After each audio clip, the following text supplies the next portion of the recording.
20 years ago. He ran, other than NAFTA, on 4 issues: fiscal irresponsibility in Washington, political dysfunctionality in Washington, declining trust in government, absence of confidence in the future. We are demonstrably worse off on all of these statistics. In 1992, 58% of Americans had confidence in government. Today, 19%. Congress's rating is 9%. My question is, I didn't think they had that many relatives and friends. You know, the fact of the matter is, this country is at a critical crossroads. The decisions that are made or that fail to be made in the next 3 to 5 years will largely determine whether our future is better than our past. The Winston Churchill quote is correct. The Americans ultimately do the right thing, but the rest of it is after they try everything else. We are not exempt from the laws of prudent finance. What happens in Europe can happen here. We are a temporary safe haven, a temporary safe harbor, but when things settle out in other parts of the world and people start looking at us, we better have taken steps to start putting our finances in order. Because if there's ever a debt crisis in the U.S., it won't be a recession. It'll be worse. And nobody will be able to hide. We can, we must, and I believe ultimately we will rise to this challenge. I just think it's important we do it sooner rather than later, and I think it's absolutely critically important that the general election camp for president focus on this issue so that the people are prepared for the tough choices, so that the candidate, whoever wins, will have a mandate to act, because I believe very strongly, and I travel all around the world and talk to people all around the world, we must make meaningful progress in 2013. It's taken us a lot of years to get to where we are. It's going to take us a number of years to get to where we need to be, but we need to start now, and we need to make some progress in 2013. These are some sites you can go to be able to find out more. I'll leave it up. In summary, we're a great country, arguably the greatest in the history of mankind, but we face serious challenges, and we've got a dysfunctional political system. 2 things have to happen. The first 3 words of the Constitution have to come alive. We the people. They're the most important. And secondly, whoever wins the presidency must make these issues a priority. They must tell the truth. They must talk about the tough choices. They must make the case for that we need to act sooner rather than later, the benefits of acting, the consequences of not, and they must show a way forward. And I will say right now, so far, they're not. Neither one of the major parties are doing that. That's unacceptable. Business community leaders need to be leading the way here. Young people need to rise up because their future is being mortgaged at record rates. Investments in their future are being cut when they're going to face a lot tougher competition. That's not only fiscally irresponsible, it's unethical, it's immoral. It must stop. Thank you. David, outstanding. I've asked Mike and David to have a bit of a conversation and further this discourse. Mike will ask some questions I know we're all thinking, and we'll have a chance to hear them interchange about these issues in the financial times we're living in. I want to mention one thing real quick. Senator George Lemieux is here, and he wasn't mentioned before, so I just want to acknowledge that he's here. So, yeah.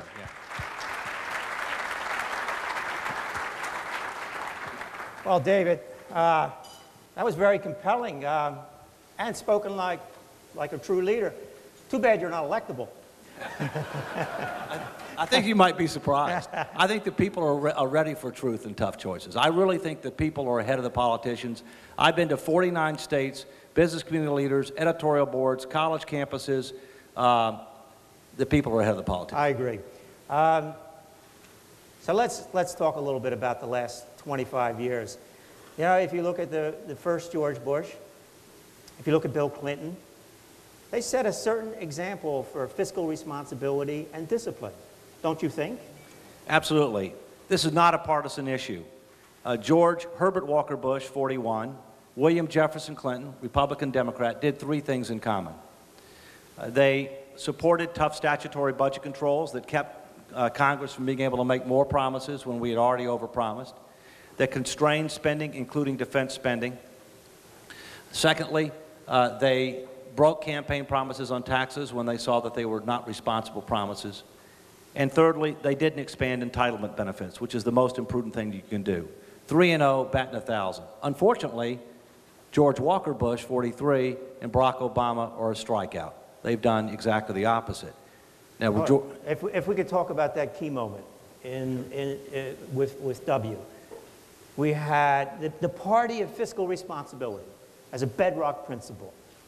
Controlled the House, the Senate, and the White House, and they let budget controls fall away. They could have had the moral high ground for decades, set an example, continued what came before. What do you think of that moment? Well, first, at that point in time, we had had a surplus, 98, 99, 2000, 2001, and people thought that there was a new paradigm, that they didn't really have to worry about it. Unfortunately, that was myopia. If they looked out a little bit further, they'd see that there was huge off-balance sheet obligations that were going to come, because, government keeps its books on its budget on a cash basis. Here's what happened. It was political. I mean, basically what happened was there was pent-up demand for spending. There was a desire for Medicare prescription drug benefits.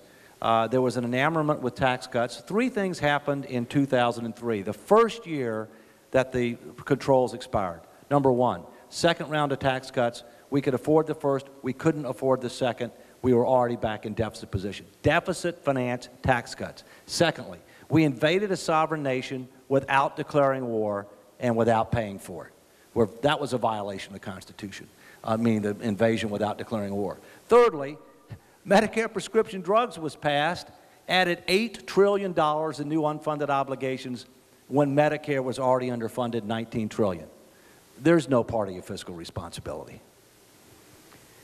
So President Obama put together a Simpson-Bowles deficit reduction task force, had Democrats, Republicans, I think it even had an independent. One independent. And I must say, the view is these were dedicated people that really made a stride forward with what they put in front of the presidents. A lot of blood, sweat, tears, common ground was found. And it didn't solve everything, but it sure took a big step forward. And the president says thank you very much and submits a budget that completely ignores Simpson-Bowles and goes down 97-0 in the Senate. That was another moment that's inexplicable. Well, I think Simpson-Bowles, I know both of them, they did a good job, a very good job. I think they exceeded expectations. There's a lot more right with what they talked about than wrong. I think several things happened. One, the president didn't take up their recommendations. He didn't mention Simpson-Bowles at all in his State of the Union. He didn't really put much in his budget. He really didn't say anything much about it until April of the next year, but he had lost a lot of political capital and credibility by that point. Frankly, the leadership, a lot of the leadership in Congress really didn't want to do anything. They wanted to make it an election issue. They wanted to be able to have defining differences between the parties. The Democratic base doesn't want to put Social Security on the table. And doesn't want to recognize the reality that the Affordable Care Act is unaffordable and unsustainable, irrespective of what the Supreme Court decides. The Republicans think that we can solve our problem without defense cuts and without additional revenues. They're both wrong. They're just wrong. They'd flunk math. So, is the two-party system a plus for America today? Or is it part of the problem? Well, first, George Washington and a number of our founders did not belong to political parties and did not want to belong to political parties because their concern was that there could be a day in the future that the duty of loyalty to the political party could trump the duty of loyalty to the country. Can you imagine that? All right? I think that today the duopoly is not serving us well. Today we have a republic that is not representative of or responsive to the public. I told you 9% satisfaction with Congress, 19% satisfaction with government. 20 years ago, 20% of Americans were political independents. Today, 40 to 42 and growing. The parties are losing market share. Today, most of the congressional races are decided in the primary. Very small turnout, and the wings decide who wins.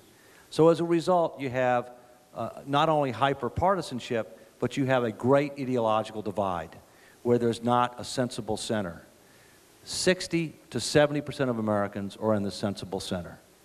This is a center-right country. There's all kinds of data that will show that. That's not what we have in Congress. So we need to have some reforms. We need redistricting reform. We need integrated and open primaries.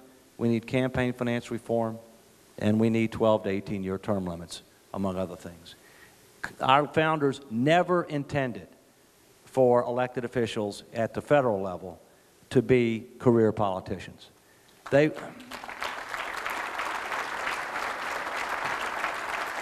wanted people to have a real job in the real world, to leave that for a temporary period of time to do public service, to not exempt themselves from everything that they passed to everybody else, and then to return to the real world so that they could understand it. That's not what we have today, and it's part of our problem. So we need reforms, but I also have the sense that the narrative is stuck today, and the sand is running through the hourglass, and the debate needs to be framed. Can a third-party candidate at this late date still play a role in changing the narrative? Well, it's late. I mean, there's probably going to be a third option. It's not a third party, but a third option. There's something called Americans Elect, and you can find out about it at americanselect.org. It is on track to get ballot access in all 50 states. It's going to conduct, and it's already got it in Florida in over 20 states. It's going to end up conducting an online primary and convention to nominate a ticket for president, vice president that is a unity ticket, meaning they cannot be from the same political party, that will pledge to have a unity cabinet, which Washington did, Lincoln did, and Winston Churchill did in times of crisis. A real unity cabinet where you are picking people based upon merit, not party affiliation. If they come up with a credible ticket, they could easily qualify for the debates. All you have to have is 15% public support and 5 polls, and you qualify for the debates. My view is that whether they have a candidate or not, I think what's important is that one of the 3 debates be focused on these issues so that we can deal with substance and solutions, and so we can prepare for reforms. And I think it's important that, that whoever's elected president frankly, what Bill Clinton did as a result of Ross Perot's candidacy. He made it a priority. And we made real progress from '93 to 2000. But we've lost all that progress and more since 2002. We need to avoid passing that tipping point. So if you were a third-party candidate and you gain a certain support around this issue, and okay, the third party can't really win, but you can change the dialogue and you can channel your support at some point for the other candidate focusing on this issue. Well, Make you Secretary of Treasury or OMB. Well, in theory, just rather than talk about me, just talk about somebody. I like to make things tangible. Oh, I see. Okay, fine. Well, you like to put a face on it. Okay, I got you. All right, well, in theory, okay, I think what you could do is do what Ross Perot did. Wake up the country, help set the next president's agenda. And in theory, what you could do is if it looked like the candidacy was going to potentially could decide the election, you could endorse one of the other tickets with a short time left before, But, you know, I think given the mood in the country, don't be surprised. If they came up with a first-rate ticket and focused on the right issues, you know, you got to keep in mind, Ross Perot had 37% of the vote, was ahead of the sitting president and Bill Clinton in July before he dropped out. He came back in October, ultimately got 19% of the vote.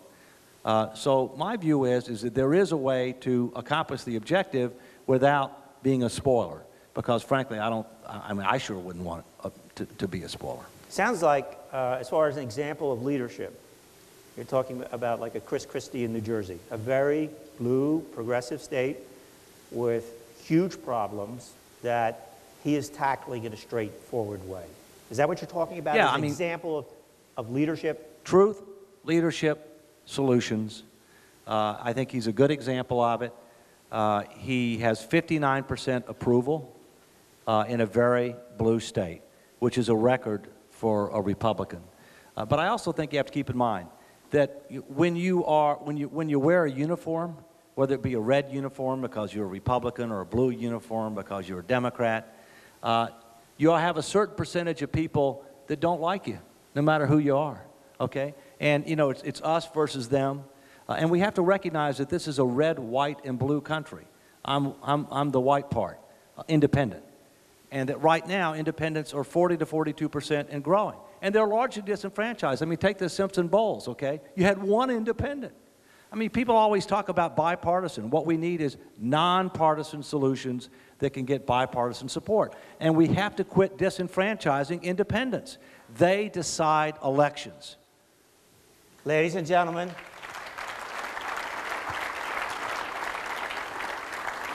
a man who cares deeply about America, has thought through these issues. Thank you for your time this morning. David Thank you, Walker. Mike. Harry, great job.